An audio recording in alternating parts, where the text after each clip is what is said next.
Welcome to the Alain Guillot podcast, a podcast about life, leadership, and money matters. Our guest today is Dan Koeppel. Dan is an author and a columnist. He has written columns for the New York Times Magazine and Popular Science. His previous books are To See Every Bird on Earth and Banana, the Fate of the Fruit That Changed the World. And today we will speak about his latest book, Every Minute is a Day, a doctor, an emergency room, and a city under siege. Dan, thank you so much for joining me today. Thank you so much for having me. So, Dan, I wonder if we could start with a little bit of your background story. How did you become a journalist, for example? I'm one of those people who is very lucky in that I have known I wanted to write and be a journalist as long as I can remember, maybe from the time I was 5 years old. I don't know why that is. Nobody in my family did that, but I was always fascinated with newspapers and news. As a kid, I delivered newspapers on my bicycle. I read every newspaper I could, and I started at age 15 at the New York Daily News, and have always wanted to do it. I'm going to be 60 next year, and I love my job. I feel like I'm the luckiest person because I've always known what I want to do, and I love doing it still. Perfect. Can you tell me what's the difference between a journalist and a columnist? I mean, I have seen this interchangeable, but I don't know if there's any real difference or not. The word columnist, I have to say, is something that appeared in my Wikipedia biography. Mm. I don't really like the word very much. Columnist means someone who writes their opinion, which I've done. A column is more of an opinion piece. A journalist is more, I consider myself a journalist and a writer. I've written columns, but that word, yeah, it showed up in my Wikipedia biography. And since I'm not allowed to edit it myself, it's stuck there for 20 years, and that's what it is. But I'm a journalist. Okay, perfect. Okay, and can you tell us a little bit about your co-author, Robert Mayer, MD? Yeah, so Rob is my cousin, and he's a doctor. He's about the same age as me. We grew up together in Queens, New York, which is one of the outer boroughs of New York City. Rob is an emergency room physician, and he was trained by my father, Richard Koeppel, who was also an emergency room doctor. The interesting thing is my father never pressured me to become a doctor, but he saw in Rob sort of a second son that he never had. My other brother, my real brother, is a musician, so both of us went into creative fields. But Rob was born to be a doctor, and my father took him under his wing and trained him to be an emergency room doctor. So in some ways, he's more my father's son than I am. And we grew up and we're very close because of that connection to my late father. So he saw the scientist on him and he saw the creative on you. Yeah. My dad was a frustrated jazz musician and poet, so he let that dream inhabit his real children, and then let the his real reality inhabit Rob. Okay, and to the extent of your knowledge, can you paint the picture of what is the life like of a emergency room doctor, their everyday life, especially in the Bronx, where he's? Yeah, well, generally, I saw my dad as an emergency room doctor, and it was a wonderful job for him because my dad had a lot of hobbies. He liked to travel, and emergency room doctors often have excellent hours. They'll work a very long shift, and then they'll, maybe 2 straight days, they'll sleep sometimes in a room in a hospital. My dad worked at a small town hospital. So sometimes he would work for 2 or 3 days, and then he would have 2 or 3 weeks off. And he would travel and do what he wanted to do. So it was ideal for him. He also, my dad and Rob shared this. They loved diagnosis. They loved the problem solving. Emergency rooms, the best way to put it, are about the first hour of the medical experience, the first hour of that problem. And so it really suits the kind of person who is analytical, who likes action, who likes the gratification of figuring something out and saving a life. But it also takes a kind of person who is sensitive and who can withstand the difficulties of the job, because you don't save every life, and that can be very hard. And you would think maybe it takes somebody who can harden themselves and turn away from the sadness. But I think in the case of Rob and in my dad also, it's actually the opposite. You have to be someone who can accept the grief and comfort the people who survive. And I see Rob doing that. He was really good at it. And in COVID, that skill was really challenged because there was so much death and so much misery. And Rob really tore himself apart, asking himself, how can I be a good doctor if I can't take care of the people who are left behind? And that is an important role that an emergency room doctor has to play. Right. I have heard that emergency rooms in the Bronx specifically are like war zones, and that sometimes military doctors go there to train because there are so many gunshots and wounds and so much drama going on at this all the time. Well, I mean, the Bronx is the poorest urban county in the United States. And so it has, in addition, to issues of violence, which are not treated at that emergency room where Rob works because they're treated at a level 1 trauma center, which is across the street. But it has the other issues of poverty, of people who have generally poor health. In the United States, we don't have the same kind of medical care that you have in Canada. And so people who don't have a lot of money, don't have access to good medical care, they end up with chronic conditions. They end up seeing the emergency room as a place to go for their regular health problems. And so the emergency room becomes a sort of community center for all kinds of issues, not just issues related to crime or violence, but more importantly, people come in for chronic issues that are life shortening. And the emergency room doctors have to accept these patients and have to say, maybe you have diabetes and maybe this isn't an emergency room the way a car crash is an emergency or the way a broken arm is an emergency. But even so, I'm going to take care of you because it's my role as a doctor to take care of everybody who walks in that door. And in Montefiore Hospital, where Rob works, that is part of the philosophy. They don't turn people away just because it doesn't look like you or I might describe an emergency. They let everybody in and they take care of everybody who needs medical care of any kind.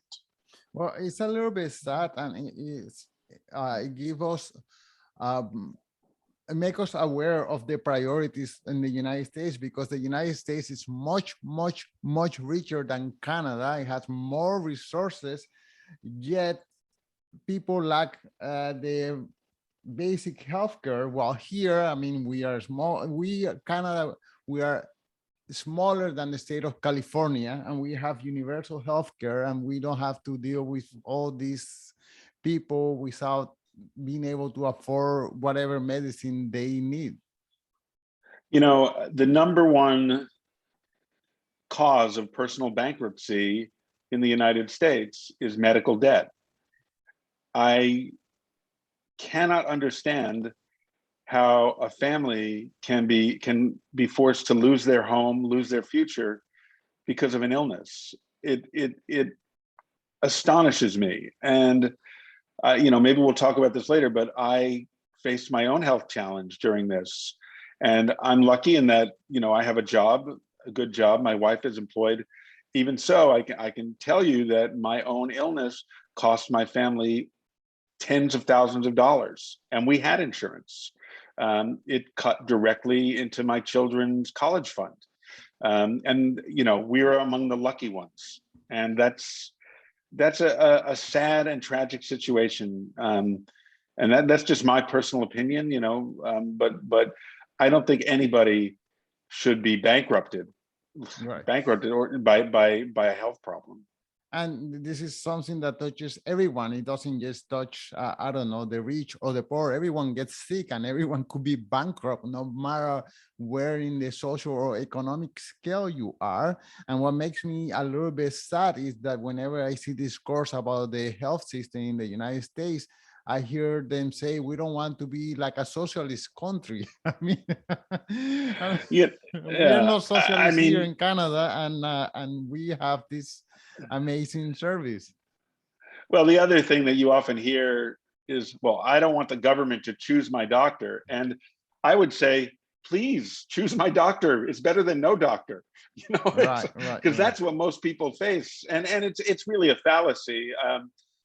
When we lived in California, we were in the Kaiser Permanente system, which is a much more Canada-like system, and we thought we got great care. It was very inexpensive, but California is a different kind of place, and it's different. The United States is not, in terms of healthcare, is not one nation. It's 50 separate nations, and with 50 separate systems. And again, it seems absurd to me that a person with the same cancer in California is going to live, while a person with that cancer in Texas may die because they're entitled to different levels of healthcare. I don't understand that at all.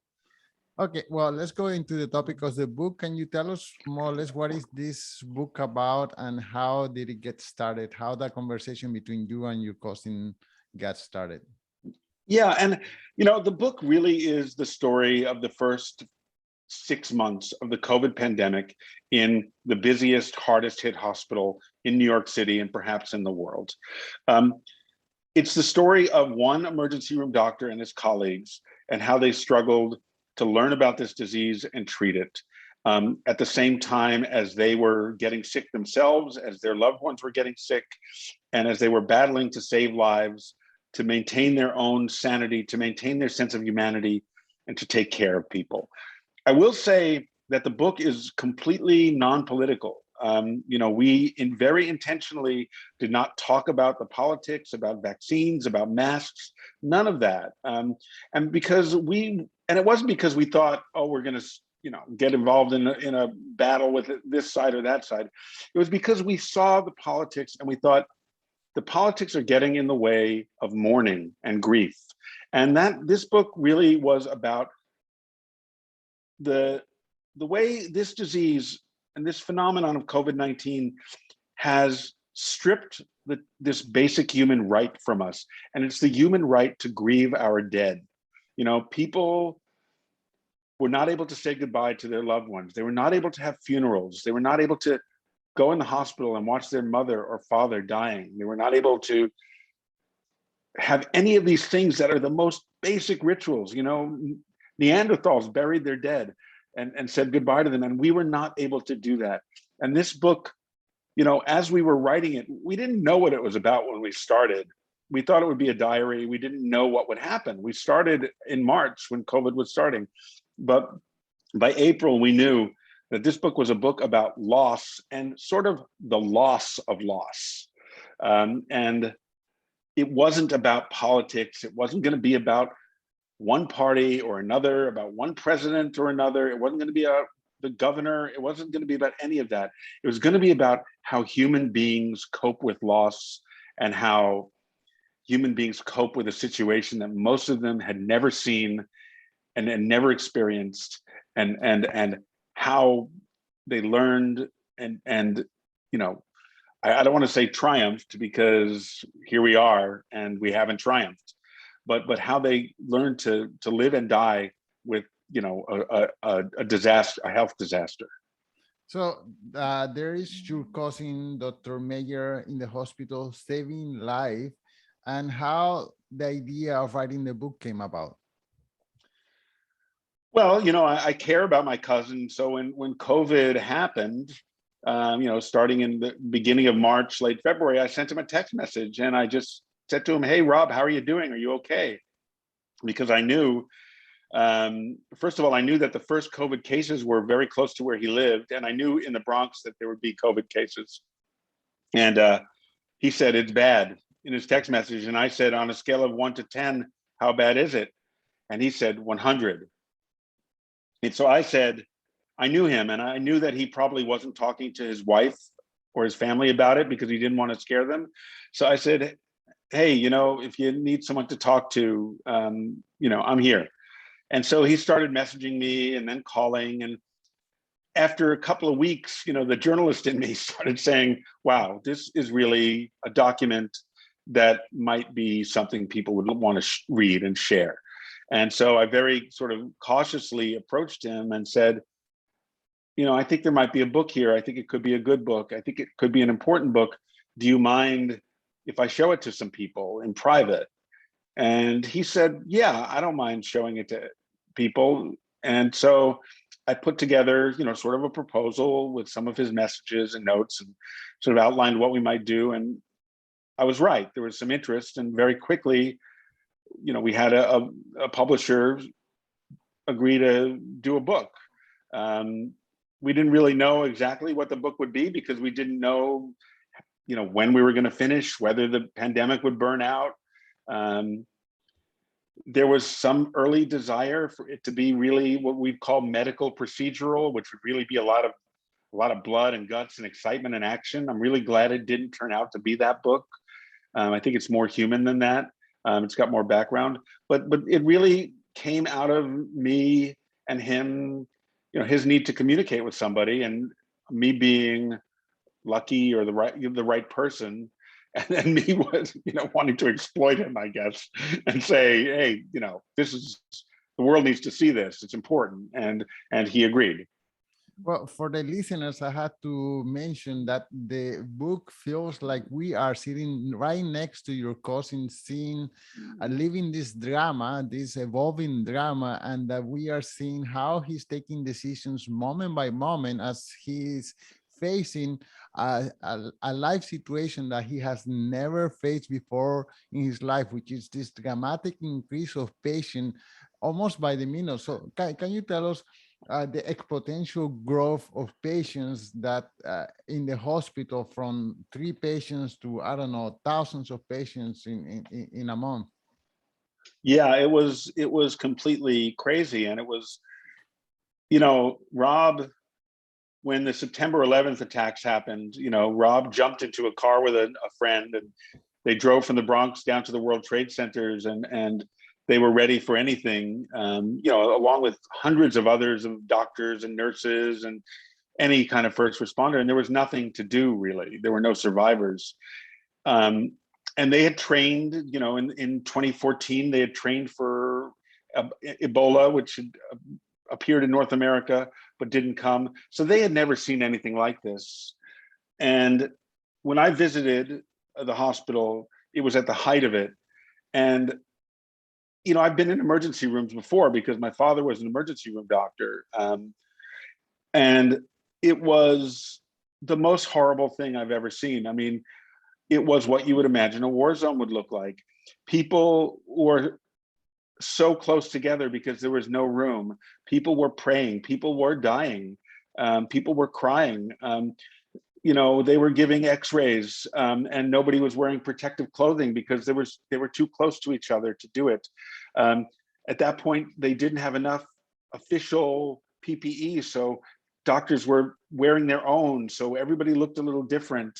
But the thing that was, to me, and I think to Rob and most people, the most moving and the most upsetting were the prayers. The people who really thought they were going to die, and many of them did. As you said, the number of patients and number of deaths increased exponentially. People who knew they were going to die were begging for help, and they were getting help, but it took a while for the medical profession to learn how to treat COVID-19. And so in those early days, those people on ventilators, many of them didn't make it. Even though proper medical procedure was followed, there just weren't the proper drugs, there weren't the proper techniques, there weren't the resources, and that learning curve was very steep and very tragic. How does a doctor makes a decision of who is going to get a ventilator or not? I heard that there was the ethic committee to make those kind of decisions. So what was the final decision on who gets to live and who doesn't get to live? I can't speak for Montefiore, but from what I understood, that never had to happen at that hospital, because they always had just enough. There were times when they got very close. I think they got down to 3 or 4 vents left, but they never got to the point where they had to make that terrible decision. And so I don't know exactly what their choice was. I know that they had a whole separate, the hospital, because it's part of a medical school, has a huge auditorium for lectures, and they had turned that into a second COVID zone. It was ready, and they never had to use it. You know, they got very close to using it. They got very close. So as bad as it was, and it was absolutely terrible, you know, imagine the earth being flat and the ship sailing to the very edge and falling off the edge. They got right to that edge, but they never fell off. And that was almost a miracle. Okay, bringing this to the present, now we have a COVID vaccine, and I wonder how does your cousin feels when there are so many people who have a solution right in front of them, but they are COVID deniers, they are anti-vaxxers, COVID deniers, and being that your cousin, Dr. Mayer, have been seeing death almost daily, almost by the minute. I wonder how he feels facing this new reality. You know, I've heard Rob say it. He cannot understand how or why people do not get vaccinated. And if he were on this program right now, he would say, please go get vaccinated right now. There's no reason not to do it. You must do it. It's not just a sensible thing to do. It's the only thing to do. And that's what he would say. And he would not talk about politics. He would not talk about any of that stuff. He would just say, as a doctor, I'm saying, go get that vaccine. Don't end up in this emergency room. That's what he would say. But it doesn't, it feels like denying all this death, like, no, that doesn't exist. That's, you know, you are part of a conspiracy plot, and you are making all this death, you are making this up. I wouldn't know how to react if I was in Dr. Mayer's shoes, seeing that Yeah. people... You know, I don't think he has the luxury to be angry about it, or to be resentful, or think that, like, you or I can think these people are crazy, like they're really nuts. But he doesn't have that ability, because remember, as a doctor, his oath is to take care of everyone and treat everyone equally, and he really does that, and I admire him for that. So it is not his. It's really hard to say. It's not my place to judge someone. But I really believe that Rob lives that oath. And, you know, so he's a better person than me, because I don't know that I could do it. And maybe that's why I never became a doctor. But, you know, whether it's somebody who comes in, you know, and they're overweight and they have diabetes and they're sick that way, or whether they're an anti-vaxxer, I don't think Rob and his colleagues make that judgment about them. They see the patient, they see what they need, and they treat them. Sure, they'll make recommendations. Stop smoking, take your vaccine, but they're not going to judge them, because you start doing that and you start applying different levels of care to human beings, and you can't do that. Many of the people who have died are overweight, they are obese, in fact. Isn't that obesity another epidemic that people are not facing? I'm sure it is. I mean, yeah, of course it is. And yet, you know, again, I certainly think, my personal opinion is it is certainly the medical community's role to attempt to address that. And you know, Rob actually is very interested in that, as a sideline. And there are all sorts, he and I have talked about this, there are all sorts of ways to address it, whether it's new medications, diet, lifestyle modifications. At the same time, you know, and now I'm not speaking for Rob, I'm speaking for myself. You know, when I can walk out my door and there's a McDonald's, a Burger King, a Taco Bell, and Kentucky Fried Chicken, and this is what kids are having for lunch every day, and you know, and the size of a candy bar has gone from, you know, this big when I was a kid to like bigger than your screen. It's an emergency room doctor, again, is treating people in the first hour of their need. He's not taking care of people from birth to death.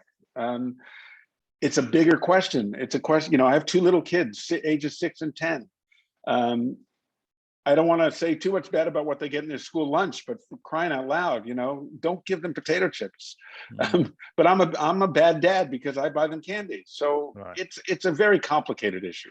One last question. Being that the vaccine is free, how come the great majority of people who continue dying of COVID-19 are people from minorities or people who are poor? I mean, the vaccine is there for the take. Anyone who wants it can have it right now. I think as a country, we have done a very poor job of communicating what this vaccine is. You know, I heard somebody say, I'm not going to get that vaccination. And someone replied to them, well, you got the flu shot, didn't you? And they said, oh yeah, but that's an inoculation, not a vaccination. Well, you know, when if it's language, you know, we've got bigger problems, and America is really divided in so many ways, and this lack of trust has become so pervasive. And as a journalist, you know, you're often told your job is to observe and not to solve problems. I suppose I'm lucky in that I don't have an answer and I'm not supposed to. But again, I think in our book, we try to see people all as human. And I think that's the beginning of some kind of answers, that we start to take care of each other again, and trust each other again. I trust doctors, not that they're perfect, they make mistakes, but you know, I trust modern medicine, I trust doctors, and I hope that that trust can be rebuilt so that more people will see the need to be vaccinated, and not end up being these horrible stories we read. You know, this guy who posted on Facebook, I'm not going to get vaccinated, and then next week it's like, pray for me, I'm sick, and then next week it's his loved one saying John died of COVID. You know, and people gloat about that. I don't think that's something to celebrate. I think it's horrible. Right. And I would like us all to love each other again. You know, sounds like a hippie, but that's what I think. Well, I've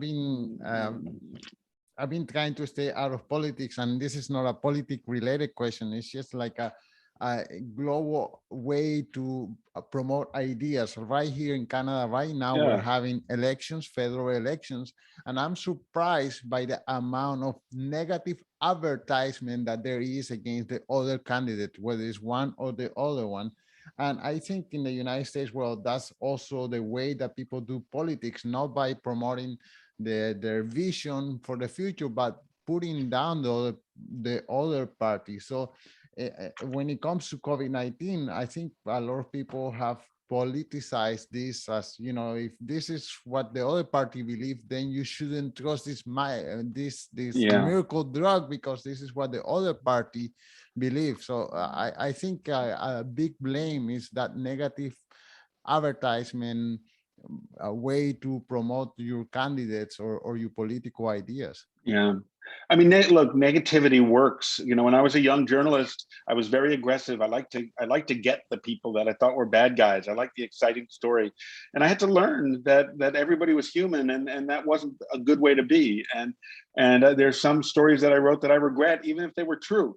And we all like adrenaline. We all like to feel angry. You know, it fills us with a sense of power.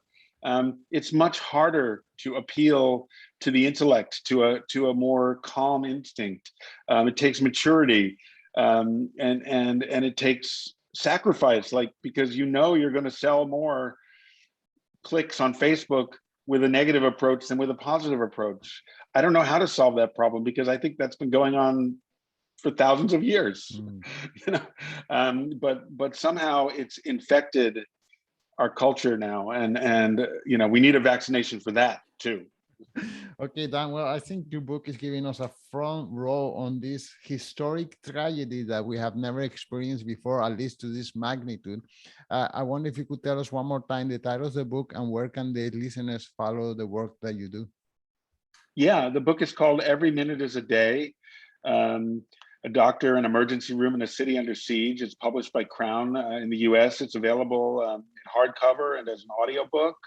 You know, I'm a writer. You can find my work in the New York Times, in other magazines.